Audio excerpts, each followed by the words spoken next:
Hi, this is Natalie Lander, voice of Kinsey, Tara Branford, Stargirl, and many others. You are listening to a W2M Net podcast. You can visit W2Mnet.com for other podcasts about entertainment, video games, sports, and wrestling.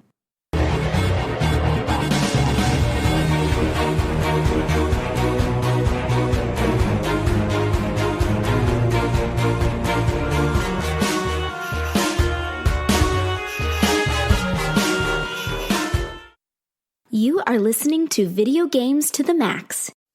Hello and welcome to another episode of Video Games to the Max, number 240 in total, and I am your host, Sean Garmer, and here with me, as always, Mr. Marc Morrison.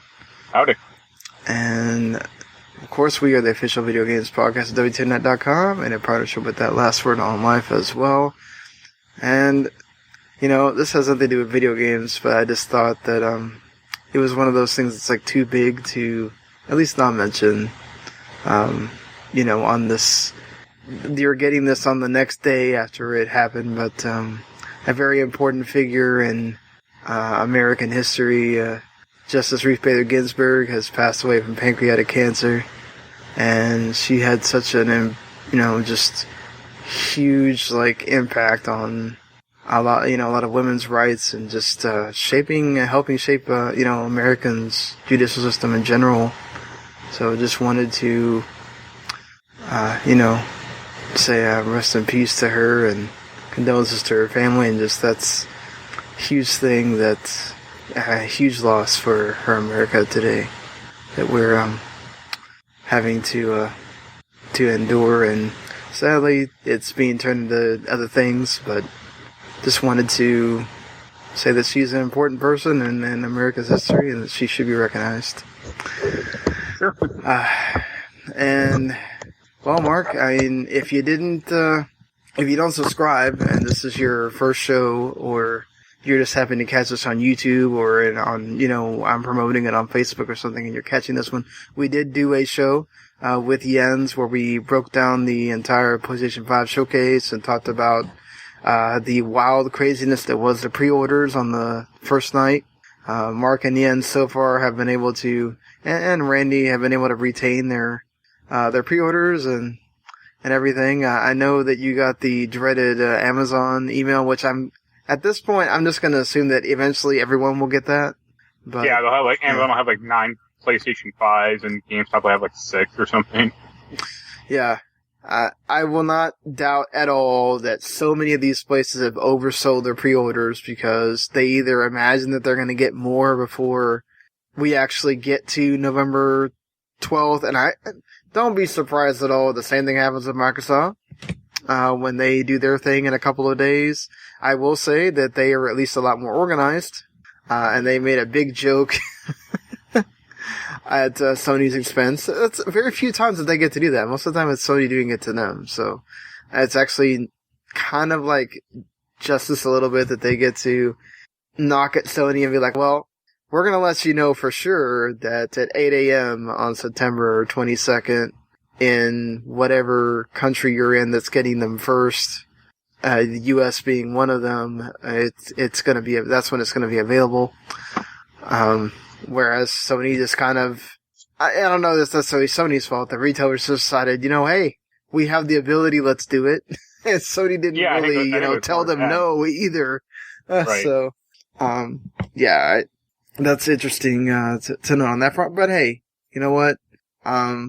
It's weird to see that Nvidia came out and apologized for their fiasco as well that they had with their pre-orders for their what's that, the GTX 3070 or what, the 8080?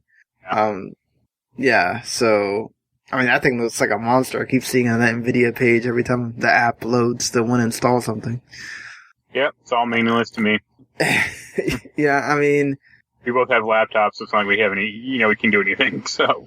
No, yeah, we can't do anything, but, certainly, I think, Sony has gotten themselves in a lot of news lately. Jim Ryan has been talking away. We're gonna he's gonna get a lot of, time on the show, with all the things we gotta talk about. Nintendo had a little mini partner direct that we're gonna talk about as well. But a certain game that people have been waiting for, even though it's maligned as being a collection that's available for a limited time, did come out. On the day that we're recording this. Did you get to play any of it? And I got up to I got past the first Bowser fight in Mario 64. I haven't touched Sunshine at all. And I played with the first level of Galaxy. Is it nice getting to play Galaxy not on a Wii remote? Kind of, but I'm using the Pro controller. And even that has a stupid, gyroscopic, move the controller around to pick up star bits. And it's like, this is dumb. I get why they do some of that with Odyssey too, where you'd have to make it jump. Odyssey eliminated that with the Pro controller completely. Yeah. It's just press a button or, Right. I know why they do it because it's baked into the game, but I still don't really like it. Odyssey or Galaxy is cool. I have not played a ton of Galaxy, to be honest with you. Played the first few levels on the Wii, and that was about it. That's the same way I was. I just really didn't like the waggle control or the touch control. It's I don't like this. I've never played Sunshine, so I'm kind of interested to see how I've played some of that. It won't be quite as janky on the Switch, I assume, because that's a weird game with the GameCube controller. You can half plunked on the trigger, and Mario will still move around. But if you hold it down, he'll plant his feet, and it's a Resident Evil 4 game or something, or Resident Evil 4 where you just you can't move, but you can shoot the flood around. Right, yeah, the water. Jetpack thing. Yeah. And Mario 64 is still cool. Yeah, and Mario 64 is an all-time classic. And I see people bitching about that game about it's not 60 frames a second or it's not widescreen. It's who cares? Get over. If you don't like it, don't play it. I mean, I think Nintendo deserves a little bit of crap for they could have done it. Listen again, I don't know how much is really hampered by COVID or how much Nintendo really just kind of said, these are freaking classic freaking games. People are going to, buy them regardless. Do we really have to spend a ton of time putting in, all this stuff? I mean, and again, Nintendo also has a lower powered console. Do they necessarily care about that stuff in general? Not really. So that's the thing is, we're going to talk about that press conference or that mini direct, and the thing at the end, they get to boast that a game that was janky on the frickin' Xbox One at launch, it took them a little while to make it work well, amazingly works at 60 frames on the Switch. But that's also because, they said in a tweet, we optimized the hell out of it. Yeah. I don't know that Nintendo... Well, also, the game is Ori 2 or Ori Will of the Wisp. That's not going to be run at 4K, so that probably helps quite a bit. Right, but Mario's not running at 4K either. Yeah, but Mario's not running at 4K because it wasn't designed to. Ori is, kind of. Or at least not 4K 1080p. Oh, yeah, no. So, definitely... Ori is designed to on the system that it can do it on, which is the One X. Yeah. But I think you can give Nintendo flack without totally dissing them either. I think it's just Nintendo sometimes also, they know they can get away with things. And that's okay, but also you gotta understand, these are 3 all-time classic games that you're getting for $20 a piece. It's not that bad. It's not like they charged $120 for these games. They charge $60 for 3 of them. So, yeah. I think it's fine. I'm happy. Yeah. And I'm gonna get it eventually. So, it's cheaper than buying a N64 to play Mario 64 or GameCube to play Sunshine. Yeah. No, definitely. Try to buy those games on the consoles that they're originally on. Forget it. Also, Mario 64 looks, it's not great, but they did some decent improvements, the UI is all redone, which is nice. Mm-hmm. Even back then, it looked a little weird. Yeah, I mean, I'm glad that these exist and that people can enjoy them, and a whole generation of people that weren't around when the 64 was around, or even GameCube, or even Wii. There's people that have only been around gaming since this generation that we're about to be out of. Yeah. So, I'll be curious what they do with that rumored Zelda thing next year. Yeah, that'll be interesting, definitely. I think definitely Skyward Sword is put in a collection. I feel like if you went through the effort of putting Galaxy, now that's going to take some effort to make that work well on the Switch, but I think they're going to do it. I imagine it'll be like Skyward Sword. I mean, it'll probably be a Skyward Sword, Twilight Princess, and Wind Waker, at least.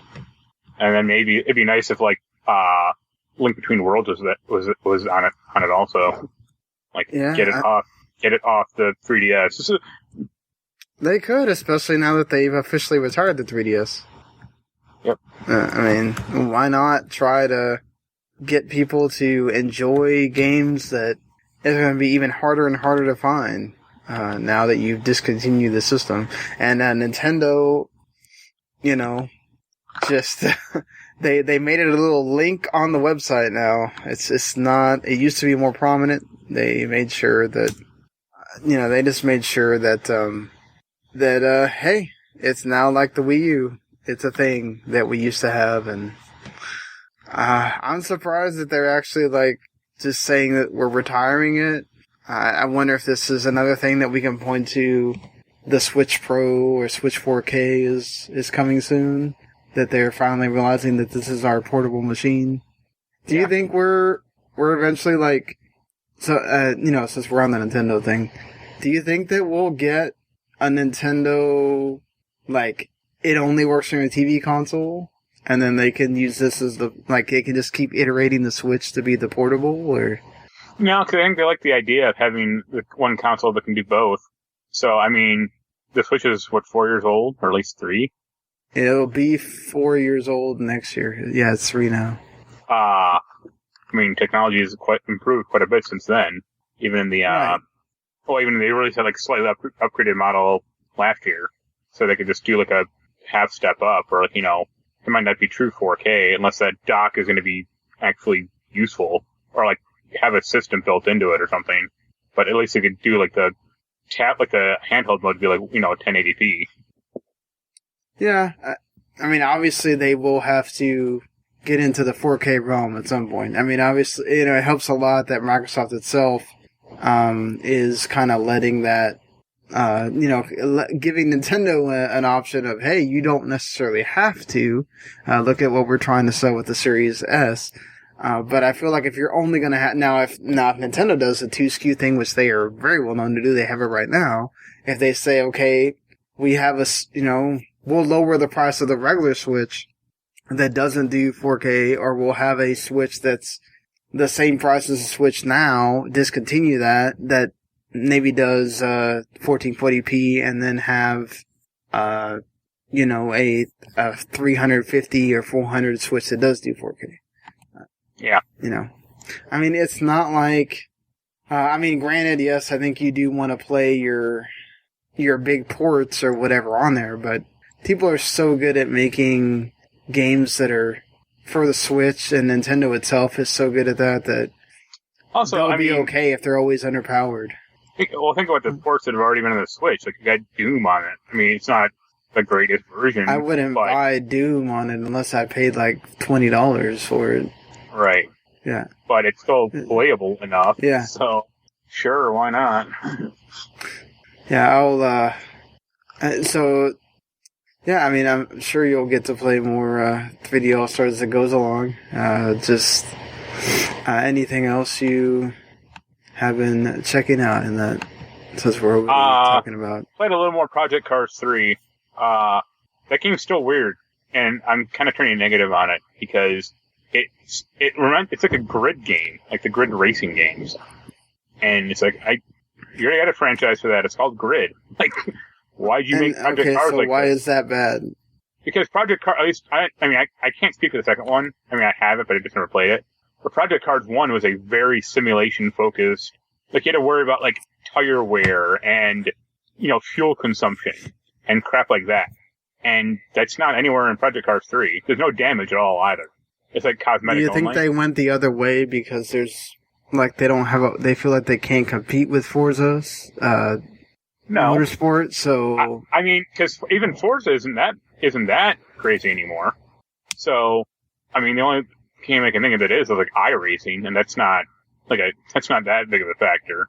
I mean, it's just such a weird, like, 180 from what they were doing.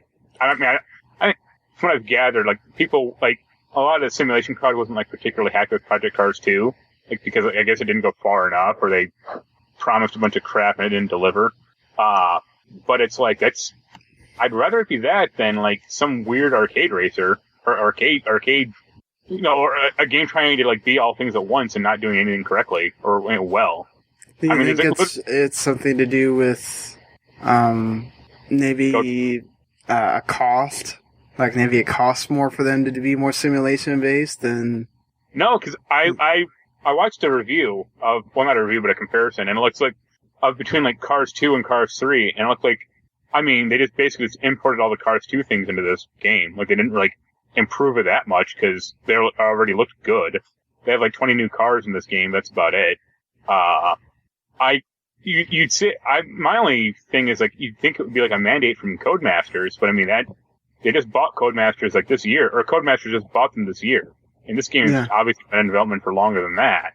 So I just can't, like, you'd think that they would have, like, different disciplines. Well, like, because Dirt's not totally simulation-based either, right? Like, no, I mean, Dirt Rally is. Dirt isn't. I mean, it's slightly more arcadey, but it's also, like, different disciplines, like riding on dirt or snow or crap like that.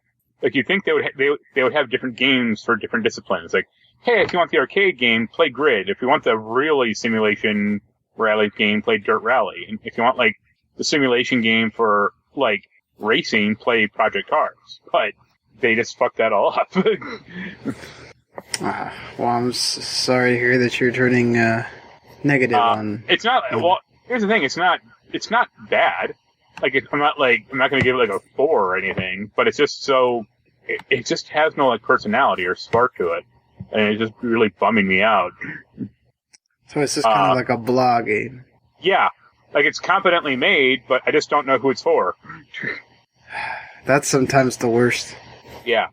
Like, there's literally a race event type where you are, like, plowing through gates that are, like, pointed, a 10-point gate, 20-point gate, and 50-point gate. And I did it, and I'm like, what? Like, this isn't simulation at all. Like, I think this was a mode in Grid, or at least in one of the Dirt games at some point. Like, right. What happened? And the last game I'll talk about, since I've been playing a lot of it, is Hades.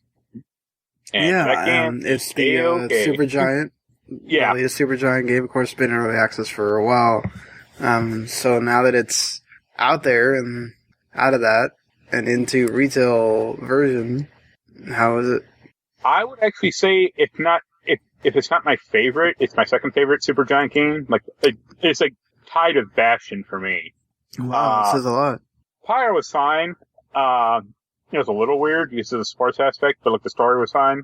But I'm the guy who didn't like Transistor at all. So I don't know how much of you played, but yeah, I liked Pyre a lot because of that sports aspect. So yeah, the story was definitely out there. But I played a little bit of, I think, the Hades demo when they had first released that, and I was like, man, I definitely want to check this out when the game fully releases, because I definitely like that, Greek mythology, all that kind of stuff, and just having a kind of different story based in that, realm is cool, so that was really appealing to me, and then it has a good gameplay mechanic, so. Well, it's like it's totally a roguelike. Roguelike, right? Yeah. But that's why I know Jens would hate it, because he doesn't like those types of games. And it's funny, because it depends on the game, but I like those quite a bit, personally. So, yeah, I've got up to the third boss. I haven't beat it yet. There are different weapons you can pick up, or that you can unlock. Like, you start off with a sword, and you quickly unlock, like, a spear, bow and arrow, which is really fun. Have you kept track of how many runs you've had to do? No, I'd probably say about 9, maybe 10. Okay. It's not bad to get like the third boss. Yeah, the guy, it's a twofer. It's two bosses. This like big minotaur dude and this guy who, like, he's like an actual god, or like a demigod, but he like chucks spears at you, and they're fighting them. If they could fight one-on-one, it'd be fine. But fighting them both at the same time is a pain in the ass. No, yeah. The first boss is just I think it's a Fury, and she's like, she kind of like charges at you and then can do like energy like circles. She's fine. And the second boss is this really cool, what is it? It's and it's not almost like a Hydra, but it's just the snakes. It's like a big like snake boss that has like a main body, then can summon up other snakes to fight. Those are fun. Every weapon has like a main attack, like a charge attack kind of, and then a special attack. And then you have this like weird energy, like weird like magical spell you can throw out, but you only get one of them. And then when you kill the enemy that you threw it at, you get it back, and that can be powered up. You meet a lot of different bosses in the game, and they can like boon you, like they can give you like gifts and stuff, which is helpful. Like Zeus can like upgrade the bow and arrow to like if you hit an enemy, like lightning arcs to another enemy. And I was like, this is fun. But yeah, it's a really good game, or really fun. It feels great. It feels like, a quicker Bastion. Oh, what are you playing it on, PC? Yeah, it's on PC and Switch. I think they said like they just announced like it's supposed to have cross save, but they didn't get it done in time for the Switch version. I think so. That's coming later. That's a game I definitely want to check out on Switch. Yeah, like the same. I mean, I got my code from Greg Kasavin, and he directed the game. And he wrote it. And it has, say what you want about their games, like, if you think they're good or bad, but like the writing's always good, and he does most of it, or I think he does all of it, so. I don't know anybody that says, I dislike every single one of their games. Like, I think that in the ones that they release, you gotta at least like one. Yeah. I mean, I don't like Transistor personally, but I still think it's a well-made game. It's just, it didn't catch my interest that much, because it has like a weird, like, art, it's like a weird strategy mechanic, and that's what kind of threw me off a little, I thought. It does have it takes a lot to get you. I had to really play that game and like, okay, this is not simple. So, right. Yeah. But, that's it for me. I like it quite a bit. I'm hoping to play more of it. I will. I mean, after we're done, probably. I'll play a few runs. Like, I just like those games that you can just kind of quickly launch into and do a run for 15, 20 minutes, and then hopefully unlock some new stuff along the way.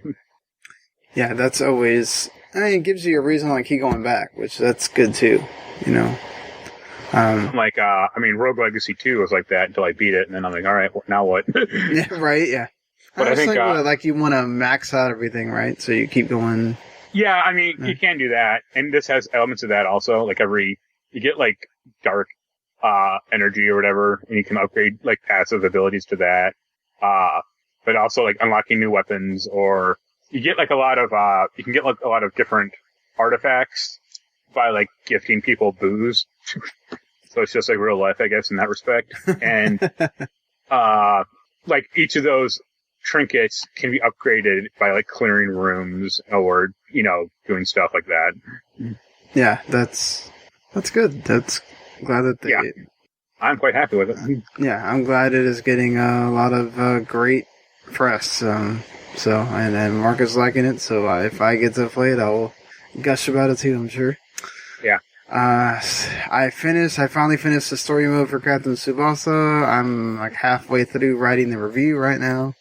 I definitely like the way that the story wraps up. It does a very good job of kind of setting everybody on their way to what would be if they made an anime of what happens to some of the main people once they get out of middle school, I guess, if that ever happens. I don't know if that 2018 reboot of the anime did well enough, if it's still going or what. The fact that it's not on any of the streaming services, I don't know if that's just the license is too much or the license holder is not big on streaming or what it is, but certainly it's I still have my like issues with the game that I'll when I write that review you'll get to hear more about. I talked about it already, just the way that the like chore that it is to score. It's almost like a fighting or strategy game, but it's still like I think overall an enjoyable experience. And just I really like, as somebody that loves soccer, just I don't think there's been, and I went through as I'm going through and doing the review, like went through and looked back. I think this is the only arcade game that like tries to do both, like gives you the pageantry and like passion that you get for the FIFA, the Pro Evolution, and the arcadey zaniness of like a Striker's Charge or something like that, that not a lot of arcade games do. It's usually, they just go full bore, like, blitz the league, break your legs and pop pills and do crazy shit. Normally you don't try to do both unless you're hampered, like, that NFL Blitz Pro thing that the NFL made them do. But yeah, I think that that's what I appreciate about it the most. I did get the WWE 2K Battlegrounds code in a few days earlier than I thought I would because, well, they actually gave it to us the day it came out. I had originally been told that we're going to do a wide release on Monday, which should be 3 days after the game comes out. But if you go and look at, I don't know how it's going to look when you're hearing this. Probably it's going to be in the afternoon on Saturday. There might be reviews up on Metacritic and OpenCritic, but that game came out today. And if you go and look at Mario All-Stars, that has a bunch of reviews out, whereas this game does not, because most people, and I'm talking even about big websites, probably got the game around the same time that I did.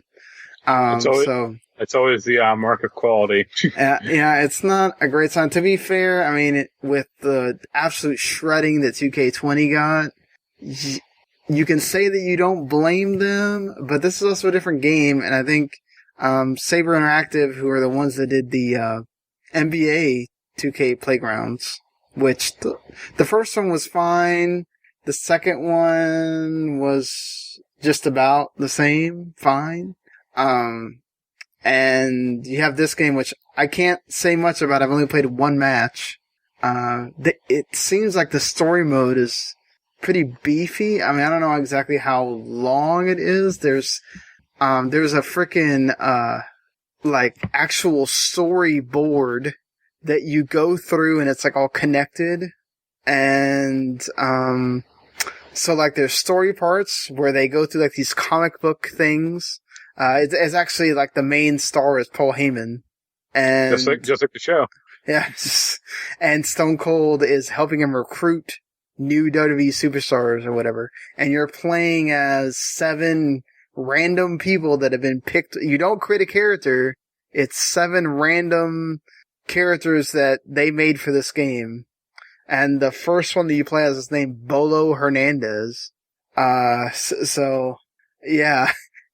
And that's better than some of the current WWE superstar names like Otis. I know, but I'm just saying, like, man, okay, so we had to have the Latin guys. We're gonna call him Bolo Hernandez. They should have called him like Alberto Del Martinez or something like that. Oh, that'd have been great. Like, let's just totally piss him off. So, like, as somebody that does, I hardly ever watch wrestling anymore. But that's the only one. Yeah, I still care about wrestling as a whole. And WWE just makes it really hard to want to watch anything. Plus, again, it's just this having no crowd just really hurts wrestling compared to other sports. So it's just hard to watch matches with like no reaction happening. But beyond that, I think like it does play as like a nice, like arcadey game. It's just, there's still a lot for me to learn because there's a lot of controls. And, it does kind of use that, like, No Mercy type mechanic of there's a heat thing and then it fills up and then you can use your finisher and, you have like signature moves that you can only use when that's going on as well. And you can go out and, you have like where you get on fire.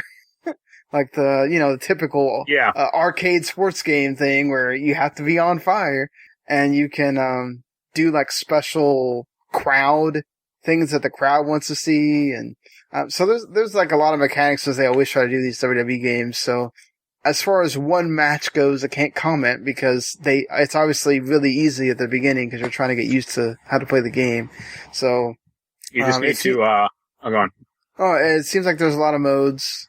We'll see. We'll see. I'll have a lot more to say next week. I was just going to say, in the story mode, you just need to unlock Jeff Hardy, and then everything will be all right. We'll see. I don't even know if Jeff Hardy's in that game. There's a lot of wrestlers. Oh, he is? Okay.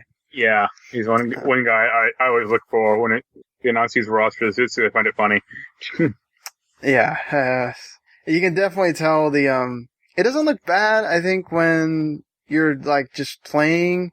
When they do things like showing the wrestlers, there's obviously this, like, really bad, like, fade. Like, there's, like, they show the wrestlers and you can definitely see that they're not trying to, show their, close up on them because they probably wouldn't look anywhere near as good as they would on, like, PS4 or Xbox One. But, yeah. or PC, because this game's on PC too, and on Stadia. So, yeah. But, I'll be playing more of it, and then I'll get to say more as it goes on. And yeah, I'm purposely trying not to buy Mario All-Stars or Hades, because if I get either one of those, I will not play this, and then I get in trouble. So, cause, 2K went through the effort, and 411's former editor, my first editor that I ever had, and I actually went with him to gotgame.com, which actually still exists. And then from there he went on to do PR for 2K, which he's been at since then. So, I don't know if he put in a word for me or not, but, thank you to him. And he has credits of the game, Ramon Aranda. So if you get to the end of the credits of 2K Battlegrounds, you could see him in there as part of the PR team. So, yeah. I was going to say, I just got my Hades code from Greg, so that was cool. Yeah. Obviously, his name's in the game, the credits also. Exactly. So, see, moving up in the world. So, we'll see how that shapes out. But speaking of games that got announced by for Switch, let's go through this mini partner showcase thing. This was, on Thursday? Yeah, Thursday. Yeah, I think so, yeah. Okay, so, so they announced a few things. I mean, Hades got announced on there, which was coming out that day. Yeah, it launched. Right. It finally became, officially released at 1.0. Yeah, so officially that got released. Also coming out that day was the incredible that it was on there this quickly, or in the Will and the Wisps, and running at 60 frames. So that's pretty crazy. Long Dark also showed up on Switch, but that game is old. And yeah, but I think it's still cool. I mean, yeah. I like the idea of the Long Dark. I just don't like playing it. Well, there you go. You like the idea, but you don't like. I also played it. I've been playing on PC for almost years now. Right. And it's gone through so many different iterations that it's hard to keep track of how to play it anymore. I just wandering around the Canadian wilderness, fucking up wolves. Yeah, they showed off more Balan Wonderland, which I'm really interested in that game. Of course, it's being made by Yuji Naka and Naoto Oshima. So, and of course, Yuji Naka of Sonic fame, and they have very much Sonic characteristics. Yeah. They showed off quite a few different looking characters, so totally down with that. Rune Factory 5 is getting released next year as well, along with Balan Wonderland. Balan Wonderland is actually coming out March 26th.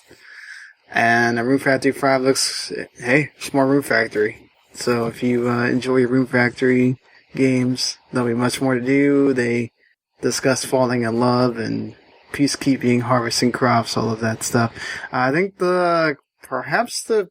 aside from the two main headliners, which were the Monster Hunter games that are both exclusives to the Switch, Monster Hunter Rise, which that's also coming out the same day as Balan Wonderland. Really? It's I wonder if one of those is gonna get moved at some point. But yeah, Probably so not now the there's a Capcom grappling hook version. system. How do you feel about that as somebody that played that Monster Hunter World? It might be cool because you can probably easily one of the things in Monster Hunter is like, oh, you're supposed to get on top of the monster, climb up it, and then fuck it up. But it's like that you can do that theoretically, but in the game it barely works half the time. Yeah, so you're like running around like Spider-Man, getting to go hunt monsters. So I mean, that'd be cool. And also, there's supposed to be a seamless map, and now you have a dog companion called a Palamute instead of the Calico. So yep. And of course, Monster Hunter Stories 2, Wings of Ruin also shows up. That looked better or more interesting. Yeah, that looked better than the first one. It's all animate up, so. Well, yeah, because the first one, and they had that anime series for Monster Hunter Stories, so. Yeah. You know, definitely, the Switch is good with that. And speaking of animate up, this Gaia 6, Defiance of Destiny is coming. And what is this? You play as Zed, the zombie. So, yeah, and it's actually exclusive to the Switch. So that's interesting. It'll be exclusive to the Switch for a year and then be on everything else. Yeah, I think it's also NIS is, like, they're probably having to adjust to making games for the PS5, so why not go with the system that you know has made you money, and then you can start making games for PS5. And they also announced Sniper Elite 4, which is already out, and Marc is... And playing it with the ends, or occasionally, yeah. We just finished that, but yeah. So, there you go. And they showed off Fitness Boxing too, which, there's people that like that. I don't think it's, as good as like, what's that damn game? I can't think of it now. Not Wii Fit. What's the Switch one? Why can't I think of it right now?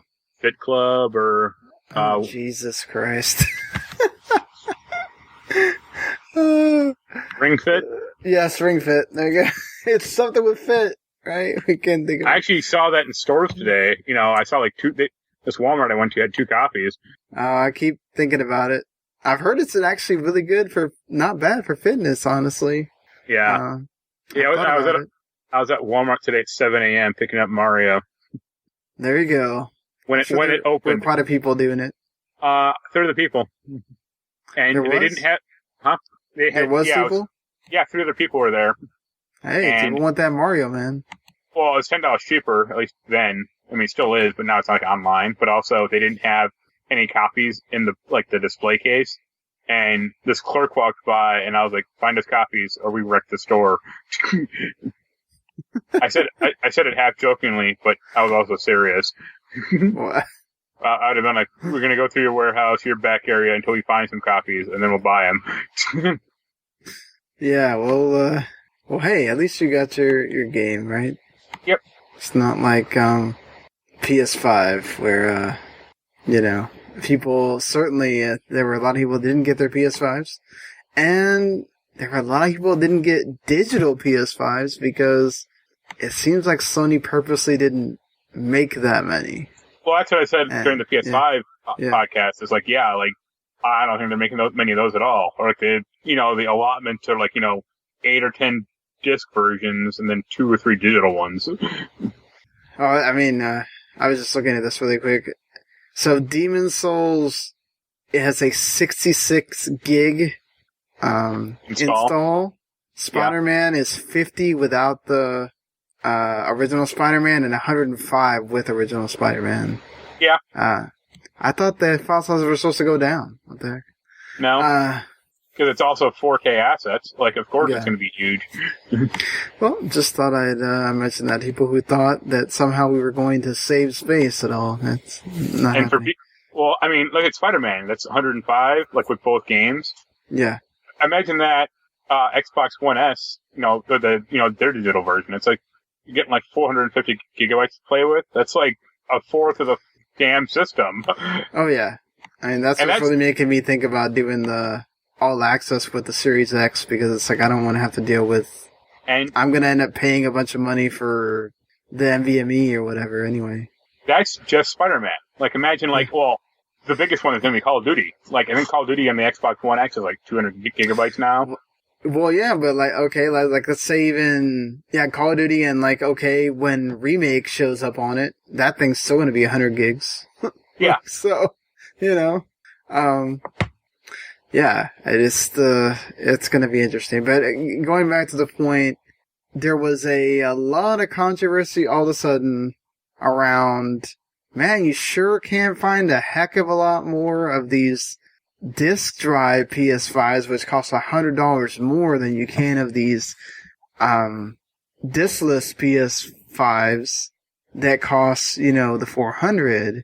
And people were going around showing graphs, and it made people start thinking about, did Sony intentionally decide to not make this many because they know that, hey, if the diskless one is gone, you're going to buy the other one? I mean, it's probably part of it. Also, you have to think about, like, tooling factories. Like, yeah, they probably just want to focus on, like, one SKU of the thing. And, a 4K drive isn't $100. It's probably like $30. If you really want to be honest, or like $40. Well, there's still a separation between, even, like, I want to say, I don't remember when I bought my Blu-ray player, but there was it was $180 for a 4K player and $100 for a Blu-ray player. And this is Sony to Sony. Yeah. So, yeah. But, I mean, think about it now. You can get, like, a Sony Blu-ray player for, what, $60? Right, but when they were making these, the Blu-ray players were still more, the 4K players were a little bit more expensive. Right. Yeah. I mean, I just think, they'll be making more money on the 4K, or the disc version of the PS5. That's for sure. Well, yeah, I mean, they want to make more money off the console, so of course they're going to want to try to point you in that direction. Yeah. I think it's a shrewd move by Sony. Like, they know you're going to have FOMO. So you got to have one. So if you can't get the digital one, you're going to get that one. I mean, it's been proven. And also I wonder if there's anything to do with which, like, stores probably said, well, we don't want the digital one because people are going to come and buy this at our store. You can't imagine GameStop is going to be stocking too many of those things. Or Walmart or any of these places. Like, the retailers do not, I mean, we've seen retailers, you said it, right? Was it that other retailer that you have? Yeah, it's called Meyer, up here. Yeah, they took out the electronics section, or they downgraded it? They severely downgraded it. And it's funny, because all of them, they used to have, like, a really nice big glass cases for each system. Now they have, like, a shelf, and that's about it. And the most funny one was, I was at a Meyer, like, a few weeks ago. They had a bunch of Switch games for sale. This one, like, on, like, the racks. Uh-huh. And in the glass case below it, where they should have had Switches for sale, they had gun ammo. Wow. And it's like, well, that's quite a nice message for the kids. That's definitely shouldn't be in that area. Cool. I mean, like, yeah, I think definitely have to look at that too. Like, stores are not going to want to sell a digital edition of something that will make them selling games obsolete, because other than buying cards for PlayStation or Xbox, you're not gonna buy the game at their store. It's like, here's Ratchet and Clank on this NVMe drive. Just slide it into your PS5 and play. Yeah, we'll have to see. I definitely think the digital one is going to be like a unicorn. It's going to be then, it's going to be gone. And obviously, bots don't help either. I mean, how many people, I don't know how many people I saw voting, commenting, oh yeah, I got 5 of them and I'm going to sell 4 of them. It's always this terrible thing that happens when consoles come out at the beginning. Everybody wants to try to oversell, because guess what's going to happen? You're going to have a lot of parents wanting to buy for their kid the system, and they're going to overpay because they got to have it. And it's shitty, I'll get my PS5 and just resell for double the price. Be like, here you go. Yeah, and we'll see if some of those pre-orders end up getting canceled too. Well, I was going to say, there's already, like, eBay and Facebook Marketplace, like, buy my pre-order, or, stuff like that. Oh yeah, that's against eBay policy. I don't know about Facebook, but it's definitely against eBay's. Yeah, because there's people that get scammed that way. Yeah. So Well, also eBay, it's like you have to have the product within like 31 days or something. right.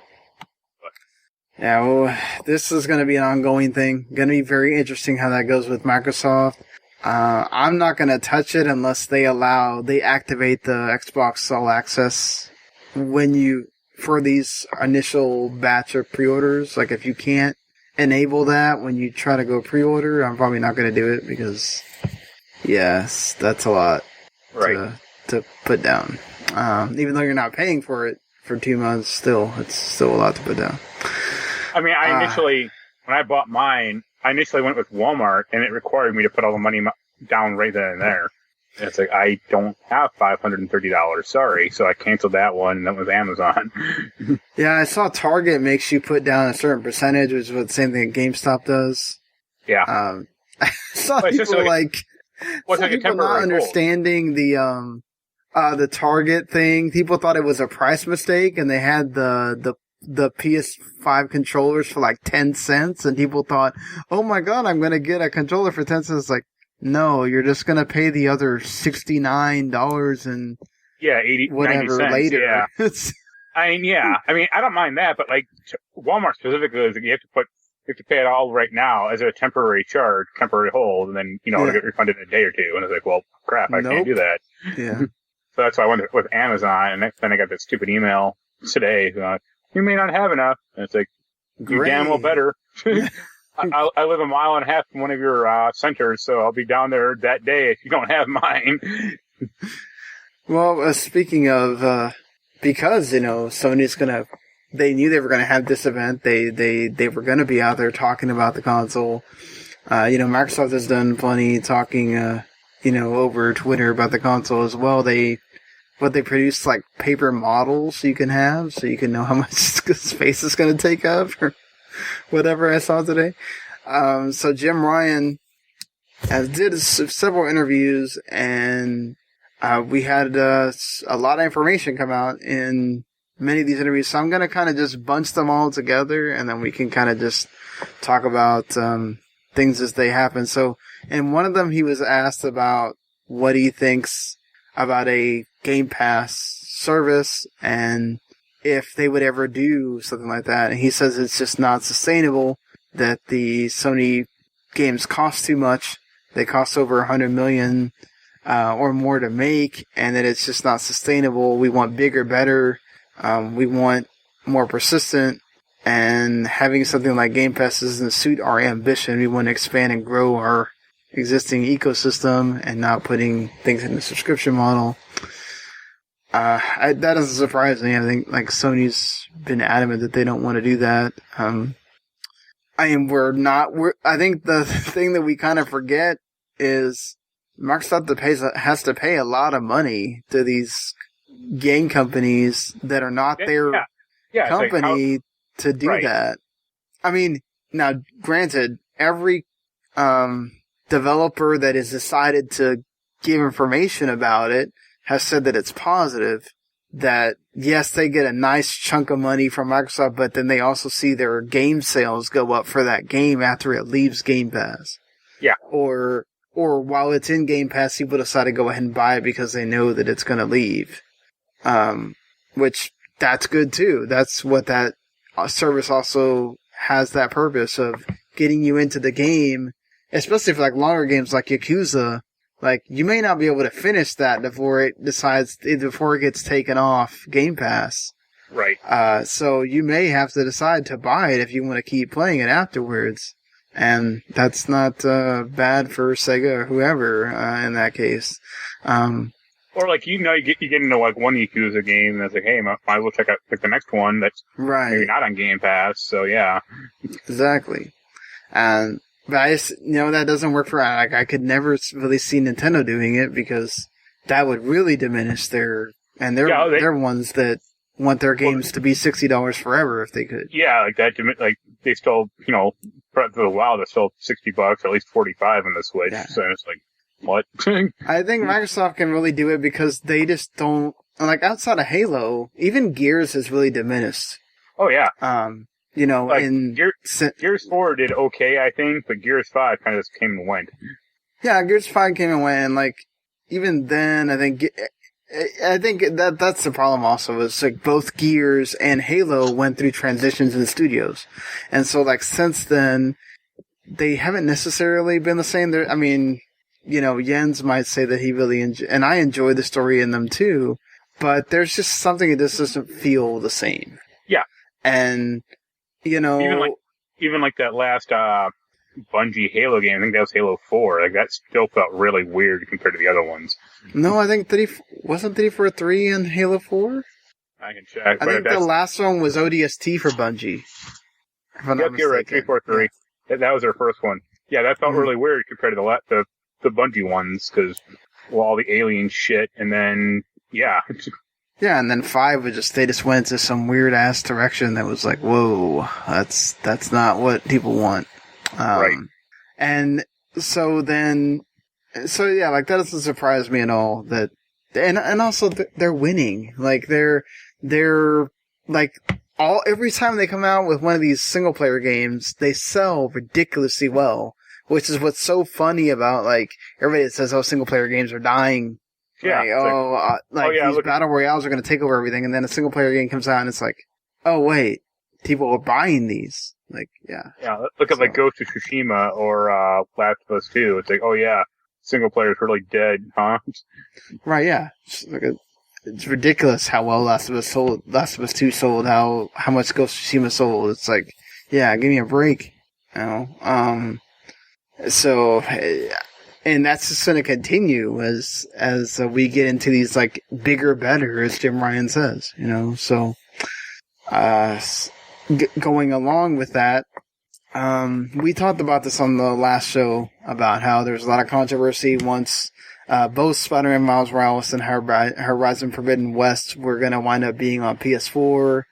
And, you know, people were just absolutely going nuts about, oh, Jim Ryan lied, that, you know, so they are also doing cross-gen, whatever, like, you know, so the controversy continues here with Jim Ryan, and I think this is somewhat, he might have bitten off more than he can chew here. I think sometimes you need to be a little more calculated about what you say, because this is the one where I think he looks really bad because he's completely wrong, but he came out, and this is to a Japanese website that he was saying this to, that even though he does respect everybody's decision on what they want to do with their own consoles and their own strategies, he says if you look at the history of game business, creating a special low-price, reduced-spec console is something that has not had great results in the past, and we consider that option, but seen other executives who attempted to discover how problematic it is. And, you know, he went on to say that basically the console becomes obsolete, and that he thinks people are just going to keep buying 4K TVs and all that stuff. And although that may be true, and yes, you cannot buy TVs that are not, like, yes, you can buy TVs that are only 1080p, but that's getting less and less and less at this point. And as we keep going on, will be. Also, 4K TVs are getting cheaper and more mainstream. I mean, but it doesn't necessarily mean that people are really caring about taking advantage of the 4K. No, they buy it because they have to. Yeah, I don't care. Yeah. I mean, yeah, that's the thing. Like, I have a 9-year-old 1080p TV, and if that breaks, I have another one kind of ready in the chamber in my room, like a backup one. Yeah. And then, if that breaks, then I'll get a 4K TV, or like the cheapest one I can find. But right. But they have sales on those all the time that you could probably find one really cheap, so. Well, I also don't need some, like, Indian monstrosity, like some 70, because I have a small room or a small space. So I had a friend when I was buying my current TV. He was like, "Why didn't you get like a 40-inch TV?" I'm like, "I don't have the room for it, dude." Like, you know, like anything below 40 inches is worthless. And I'm like, "Well, okay. Like, I don't have the room, so what do you want me to do? Knock out a wall?" Like, my landlord would really love that. Yeah, I mean, I'm kind of the same way. Like, I have a 1080p. Actually, that's a 1080i. It's not even a 1080p TV in my room. That's like my first ever, I guess, HD. It's like a plasma that I have, right. And I got those other two from Best Buy. One of them is a 49 that actually apparently doesn't even it does 4K, but it kind of doesn't.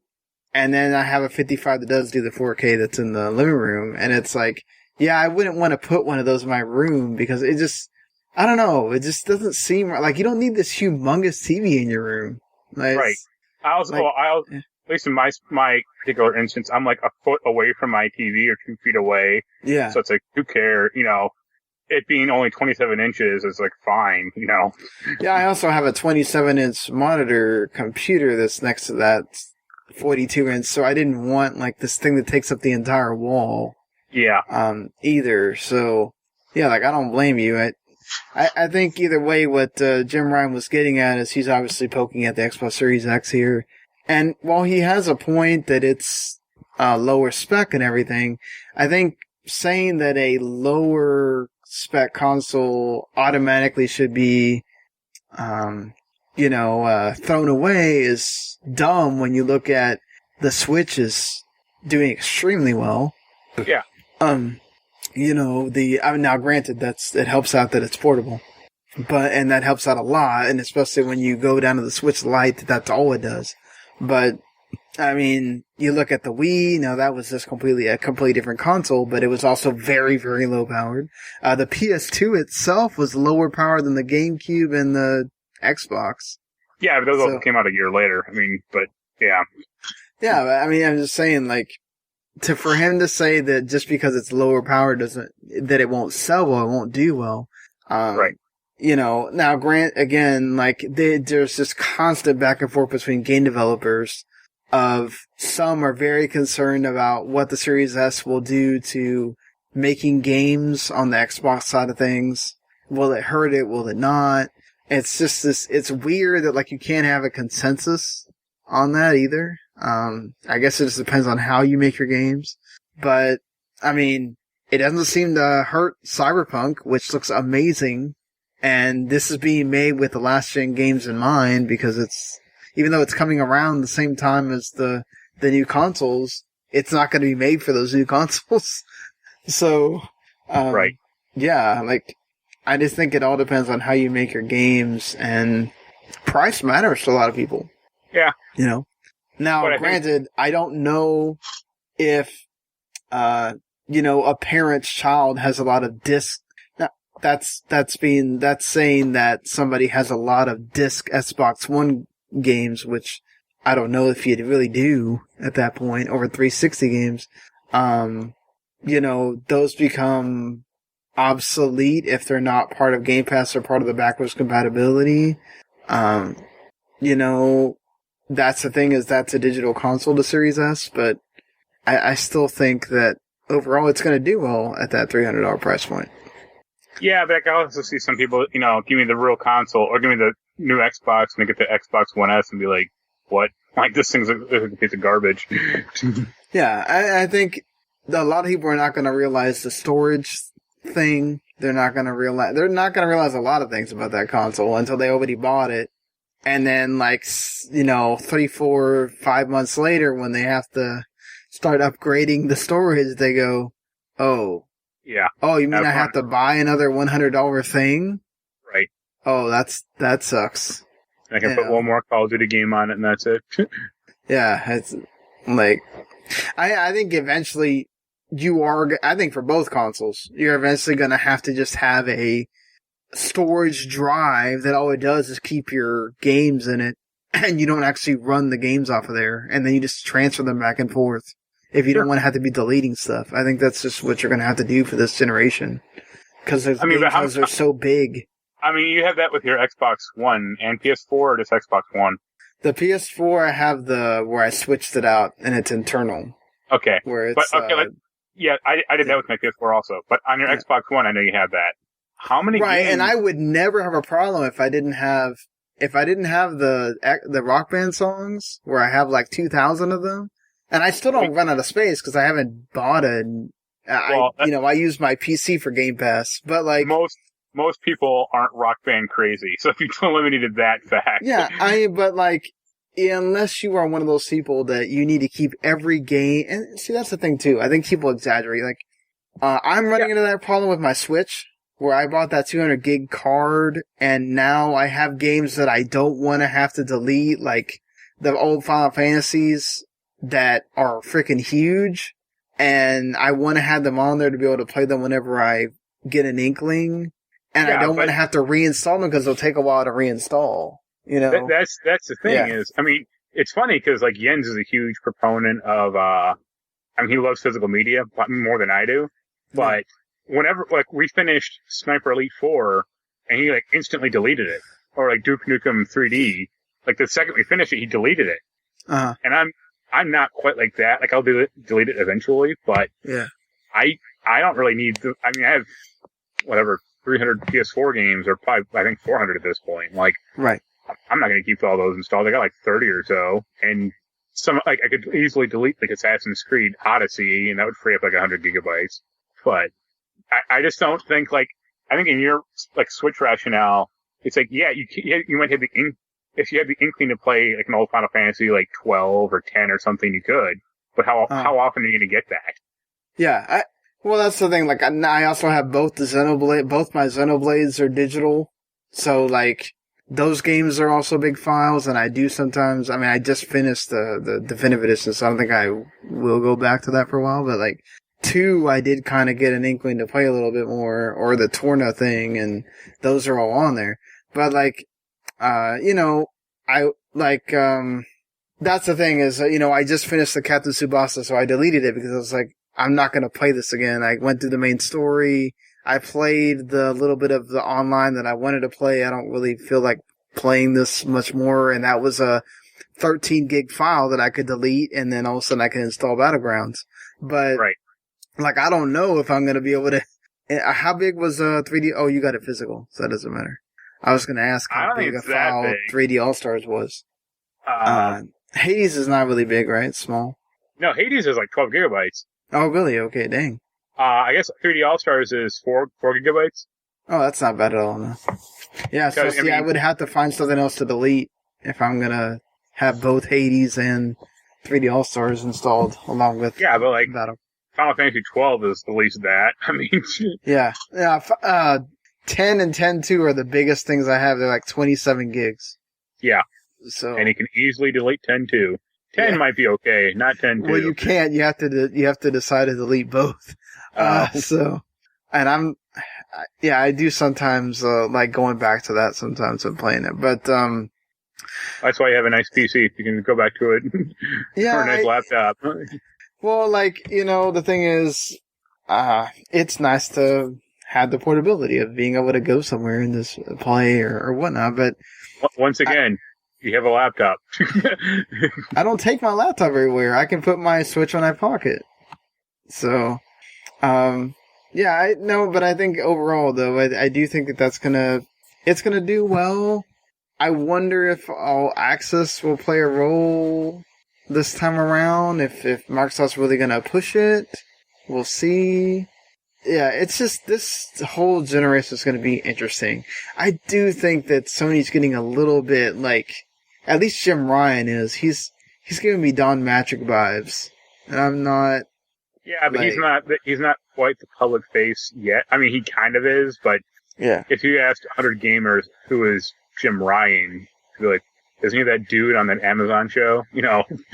Yeah, I think the difference is that, like, also Sony has the Japanese side of things, who are always a bit more conservative, that Microsoft didn't, right? Like, Microsoft just has, those are their people, and those are the people making decisions. And like, if those people decide those decisions, you're screwed, right? I don't think, like, Final Fantasy 16 or Demon Soul, well, I should rephrase that. I don't think Final Fantasy 16 is going to be locked to a PS5 forever. No, it's not. But Demon Souls will be. We'll see. I still think that whole human error thing is... No, Sony published Demon Souls. I don't know if they're publishing this one, but they published the old one. So, that's why they made Dark Souls, because, that's not, Sony doesn't own that one. Oh, no, I meant, like, would they put it on PC? Oh, maybe. Yeah. I mean, yeah. Oh, I think Horizon did okay, maybe. Yeah. But, I mean, look at, like, Persona 4. Like, that did really well. Well, I mean, that was also a very highly anticipated game. Horizon, you could Like, that game's coming out like 3 years after it's already past its, Only idiots would be excited for Demon Souls, I agree. There's a lot of people excited for Demon Souls, even though it's, $70. But, yeah, it's good for Sony that they can get people excited for that, and people are wanting to buy their systems for Demon Souls and everything else that's coming. And perhaps, the one that this was released a while ago. Just Sony hadn't officially said it. It was a rumor. It was a posts on websites without Sony actually coming out and giving, the true verbiage of saying, yeah, we're not supporting PS1 to PS3. Yeah. And they finally did come out and say it, but I don't know. People were really expecting it to happen. Here's the thing. I think if a different president was involved, like not Jim Ryan, I think it would have happened. He's like the one guy who's like, there's a quote from him like 6 months ago or whatever. He's like, I don't know why I'm going to play like Gran Turismo 1.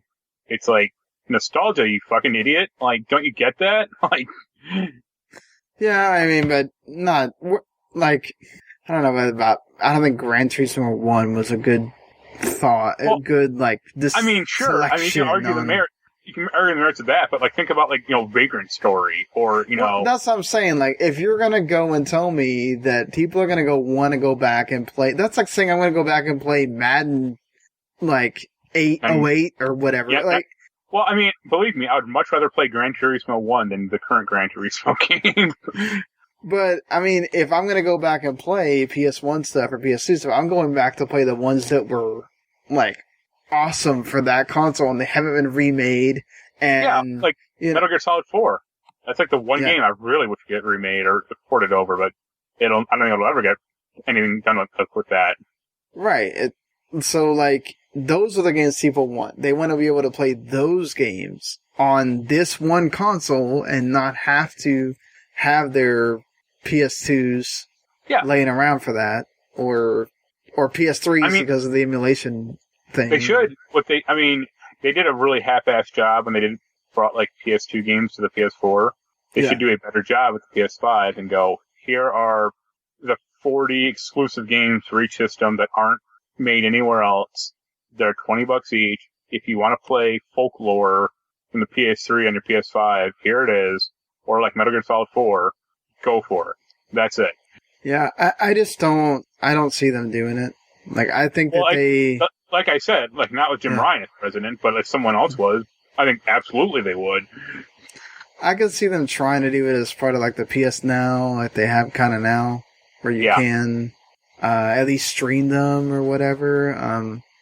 I just don't like after they started it on PS4 and then kind of just all of a sudden stopped before they really got going. Well, they made like 10 games and like it was like Rogue Galaxy and I think like one of the Jack games and like 3 or 4 other games. They're like, what are you guys doing? Like, and I just don't. He said it a bunch of times. He is all about moving forward. He's all about bigger, better. He's not about making old games work. Like, he's a businessman. He has no appreciation of nostalgia or history or anything like that. So, right, that's not huge surprise. But there was, I think, the quote from him also saying, like 99% of PS4 games are going to work on the PS5. Yeah, 99% of PS4 titles work on PS5, which is good. Well, here's the big question. This is a good one. Do you think PT will play on the PS5? Nope. I still got my copy on my PS4. I will transfer that over in a second. I'll be surprised if it does.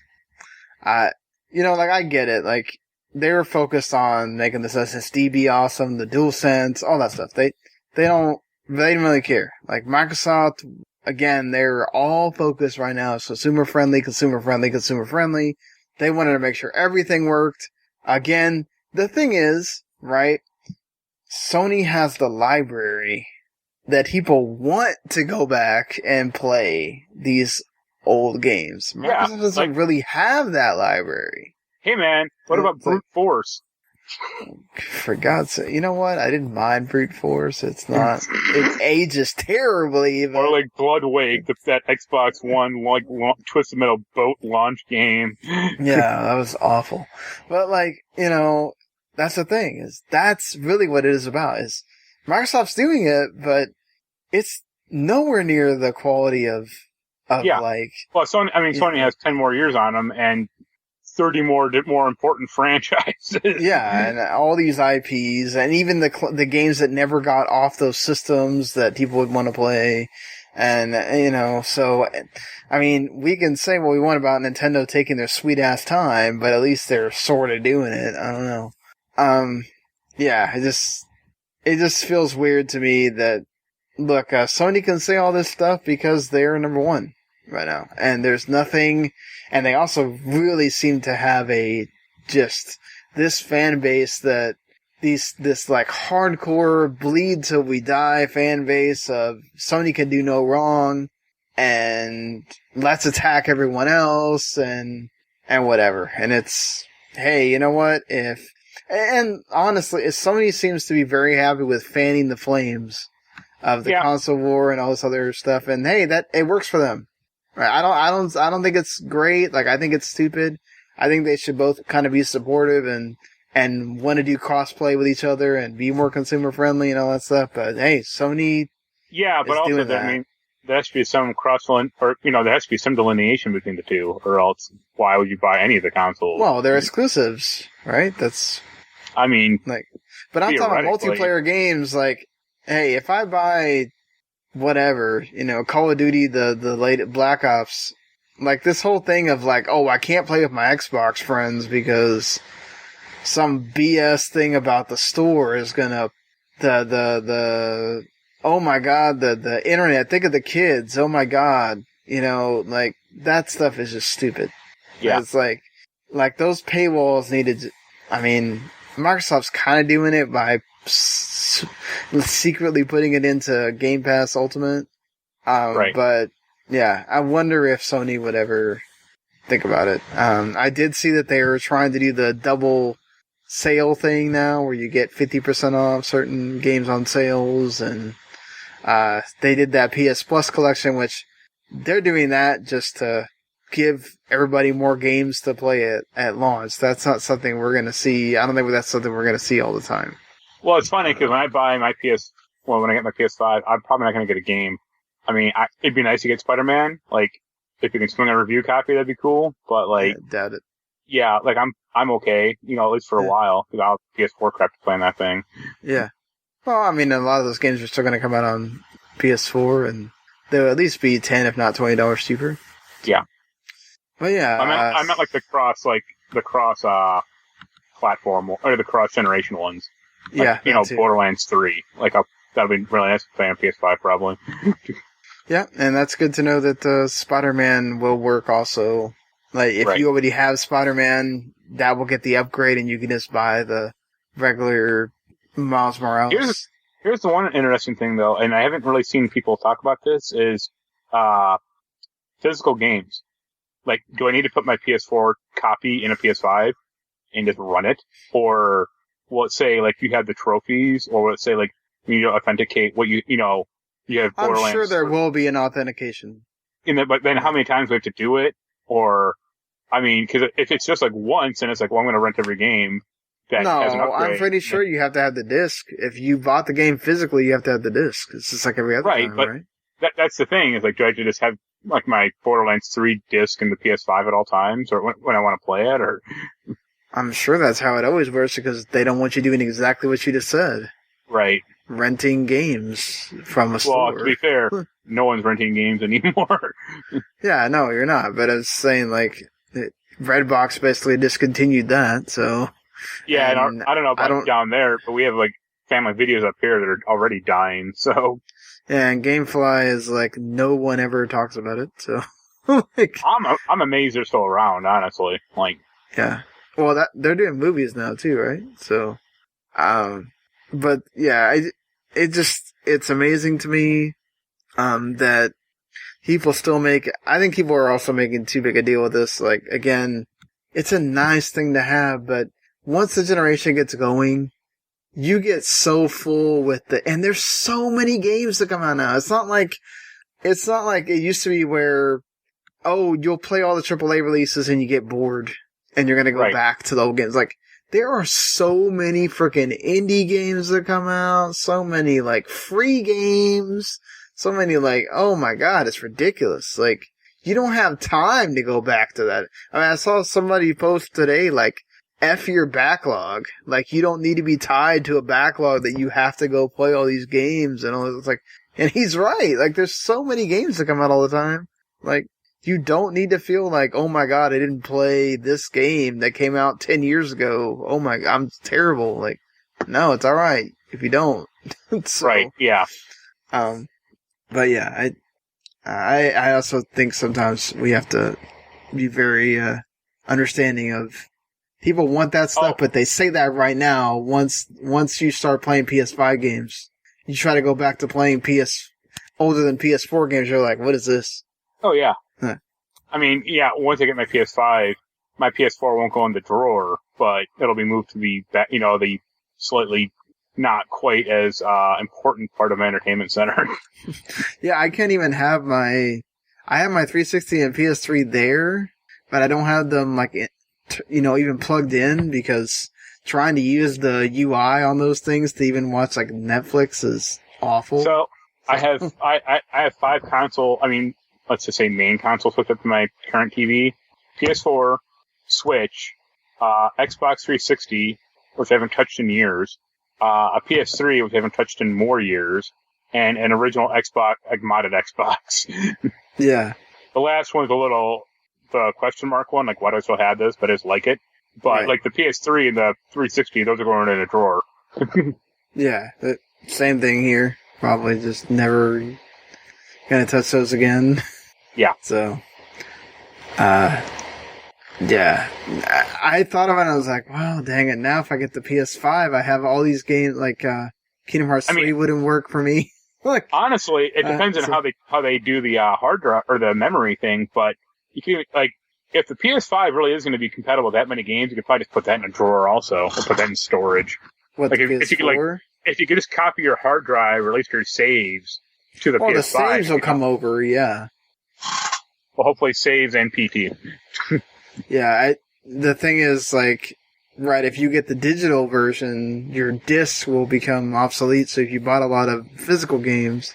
Yeah, then you're which I have some physical games. Like, that's the thing, is that I would have bought Remake had the pandemic not happened. I would have bought Remake with a disc, because I like having those kind of games on disc just to, have that physical medium or whatever. But I can tell you my copy. Yeah. I can tell you my copy of Remake. I need to, I'm sure it won't. It'll be on some kind of a sale rather cheaply at some point. So moving on, we'll have plenty to talk about with both Sony and Microsoft as we keep getting closer and closer to those dates when those consoles actually do come out. Marc talked about this when we talked about Hogwarts Legacy being revealed as part of that Sony showcase. J.K. Rowling is officially not involved with that game at all, or not directly involved with the creation. I mean, obviously she, created those Harry Potter's characters and everything, but she's not. This is not a story that she had a hand in writing. Yeah, she'll get money from this thing. That's not a huge surprise. Yeah, she'll get royalties. Duh. She's not going to get paid from, like, I mean, she get like maybe 5% of the royalties or something, but she's not going to get like story. She's not going to get credits other than being the creator of the series, Right. Like, it's just such a hard thing with that. Like, all those terrible, like, she should have just left that alone. It's like, she ruined it for me. Like, I actually liked the movies and I wanted to go back and read the books, and then she kept just piling on and piling on and piling on and changing what these characters meant and doing this, and it's just like, you know what? I'm not even going to bother. I guess I'm different because I can readily divorce author's intent or their dumbass comments after the fact from the work itself. So doesn't really affect me at all. Well, like, normally I can, but it's like, it's one of those things of like, if I wanted to post about how I'm enjoying reading this, all the shit you're gonna get is the negative stuff that she keeps putting out there about the characters and changing them all the time. And it's like, it just makes you, I don't know, it makes me not want to go through, because it's like, well, I'm going to be keeping it to myself whether I end up enjoying this or not. And I can't talk about it because you feel somebody will make you feel like you have to address the elephant in the room. You know, that's simple. You should just do this. You know how most Assassin's Creed games have like that really weird warning at the beginning, like, this is a work of fiction designed by a multicultural team, you know, various beliefs, sexual orientations, and gender identities. Just remix that and say, I hate everyone who's not me, the end. That'll go over real well. Yeah. I mean, it's going to be interesting, because there's a lot of people that love Harry Potter that are going to find out there's a freaking RPG about Harry. I mean, now granted, I don't know how much if they find out that the main characters that they know and love from the movies are not involved in this at all, if they're still going to buy it. I can 100% believe that they will have some Harry Potter DLC. Where you will find some magical time device and somehow pull Harry Potter 100 years in the past. Yeah, I wouldn't be surprised. I would bet money on that. Yeah, because they got to try to.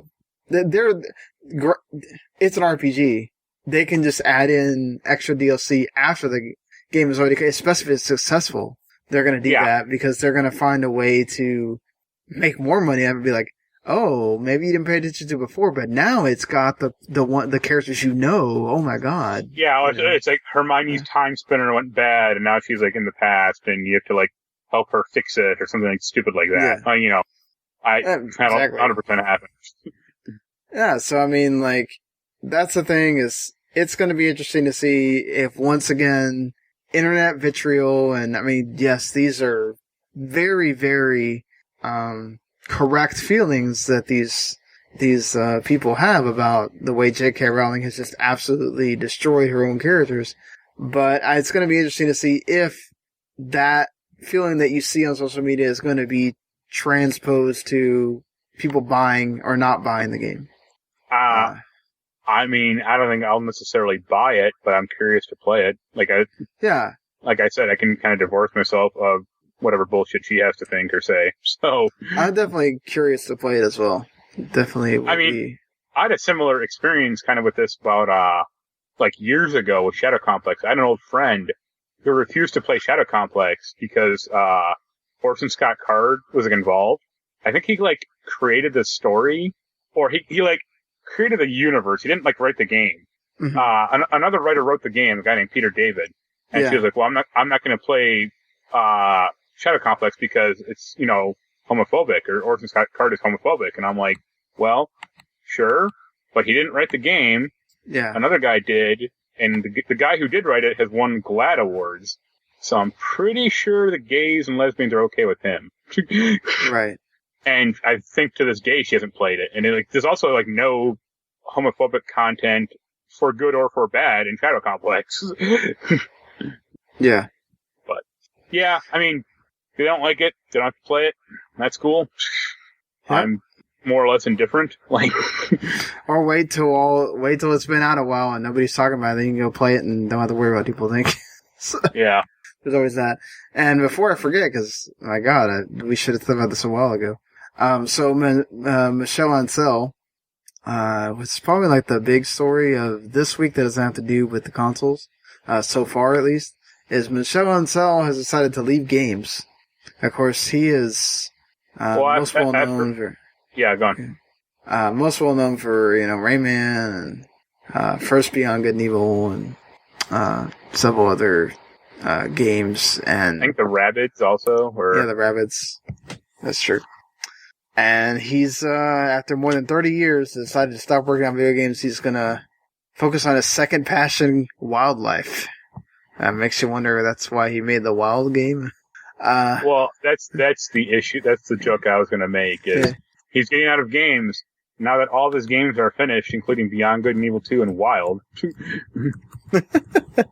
Well, are they finished? That's the. I firmly believe neither of those games is coming out.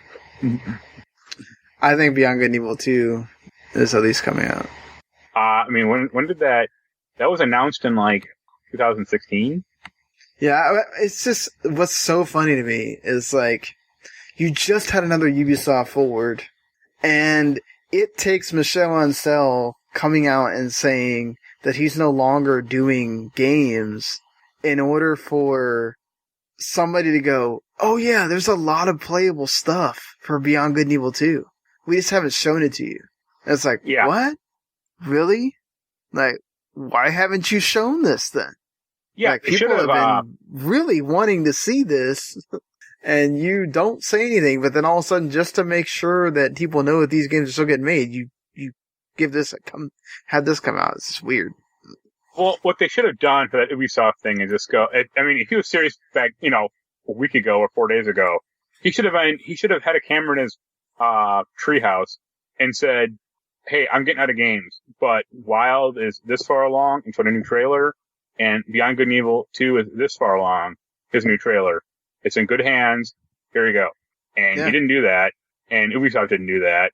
And that's why I think that neither of those games is coming out, just like the Skull and Bones game. Internal builds offer hours of gameplay for Beyond Good and Evil 2. Not minutes, hours. See, the funny thing about that is, is that the finished game, or is it like a slice of life prototype? Yeah, well, I mean, it definitely feels like it's more than a slice, but... Well, I think about, that original Prey 2 thing, when it was supposed to be, you as a bounty hunter in space or whatever. Mm-hmm. I think they said that was a little long, but it was, BS. Yeah, we'll see. I mean, once he got out of games, I don't fault him. He had a good run, but... Yeah, I mean, he's basically involved with every Rayman game, and then, Tonic Trouble, and... My concern really is, he's doing this, in the middle of these two games. If it was, right after, if both these games came out, then he's like, all right, peace. All right, fine, good on you. But these games are still being made. I mean, whatever he says is immaterial. They didn't show anything, so who can say how good or bad they are? Right, but I mean, also, it feels like he's been kind of out of it for games for a while. Oh yeah, he's not really the front man anymore. I mean, and he hasn't been for years. Yeah, so he's not really been into it, and then you're gonna say that that's why he's getting out, right? He's not into it anymore, so he's gonna let other people finish. What he should have said though at the end is, "I'm only gonna come back if they make Peter Jackson's King Kong 2." Exactly. That's. I mean, his last game was Rayman. Looking at his Wikipedia, it's Rayman Adventure, and that was 2015, and that was, I think, a mobile game. Mm-hmm. No, Legends was the real one. Fiesta Run is a mobile game. Well, yeah, and you really haven't had a Rayman game that because of him not being that. He's been trying to do these two projects that haven't gone right really anywhere. So, yep. Yeah. I mean, you're the Oculus Quest person, so I don't... Yeah, I put this on there because I thought it was interesting. They announced a new Oculus Quest, the Quest 2. It's all white now. Hey, everybody's going all white. Racist. No, I'm kidding. It has better screens, more supposedly better strap, better controllers, etc. More Facebook interaction.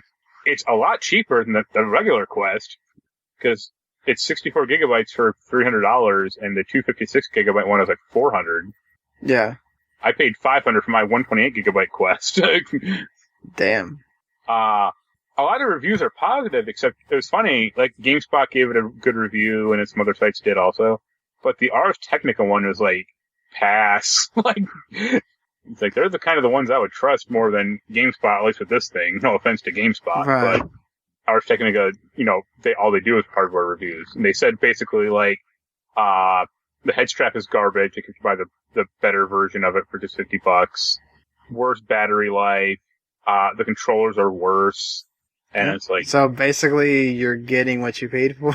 Yeah, like they like it's like it's cheaper, but they made too many concessions on it being cheap, Right. and it's just not as good as the Quest 1. Like when they announced this thing, I was all ready to sell my Quest 1. Honestly, like Facebook Marketplace, like here, buy it now. Well, it's still worth something. But based on this, I mean, it'll probably still keep its value because it doesn't sound like the Quest 2 is like that much of an improvement. At least until they start making Quest 2 only games, like Super Hot VR 2 or Beat Saber 2 or something. It's like, all right, well, now it's time to upgrade. But the guy in the Ars, huh? Oh, sorry. No, I was going to say the guy in the Ars Technica review said like he played like Beat Saber on the Quest 1 and Quest 2, and he said it's like worse than the Quest 2 because the controllers can't keep up with it. And I was like, that's a problem. Like, yeah, that is a problem. Especially for that game, which requires like pinpoint controls or like really like responsive controls. Yeah. Well, but we have more VR. Also have more fun VR news because Ubisoft has said they're gonna make VR exclusive Assassin's Creed and Splinter Cell games. Oh God. And I was like, yep, we finally got a new Splinter Cell game, and it's on VR. Well, it's like their Far Cry one. Yeah, the one that's never going to be in any commercial VR arcade because there aren't commercial VR arcades. Yeah. I've only seen one VR arcade. I went to it, like, because it was also a game store, and they basically just had, like, HTC Vives, or, like, the Steam one. They had, like, 4 or 5 stalls for that, and that was about it. And he's like, yeah, who's playing this? Like, well, I think that's gonna do it for us here. I thought after the Sony thing, there wouldn't be much to talk about in these, the 2 days that came after. So also the 3DS is officially dead. Oh, yeah, I mentioned that before. Oh. Like, I stopped getting games for the, well, I mean, the last one I ever had was, Persona Q2. Yeah. So. That was like the last big one, I think. Yeah, that really was, the last, like, hurrah for it, I think. But, I mean, overall, they had a really great, lifespan, to be honest. I think, after everybody kept saying, oh, well, this thing's done. People aren't going to keep buying, these 3D. And, like, who knows if the Switch had done well, maybe we're still talking about the next iteration of that. When the Switch launched, they're like, they had a stupid pillar analogy. They're like, the 3DS is the second pillar. It's like, no, it's not, but okay. Yeah. You guys can think that, but no. Right? I've never honestly even like held or touched a 3DS. So at a certain point, I kind of want to get a cheap one and give it a shot. Well, you should. It would be at least say you did it, right? And get a nice nice SD card and go wild. Yeah, but all right, man. That's it for the show this week, and hopefully, if you like what you heard, you'll hit subscribe on anything, wherever it is you listen to it. And, give us a review on the Apple Podcasts or wherever it is, on Spotify or Podcast Addict or whatever. You can go check out that, W2Net.com as well.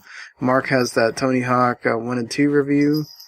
And, I'll have one, for Daniel up pretty soon for Wasteland 3. And yeah, so until next week, we'll see everybody later. Later.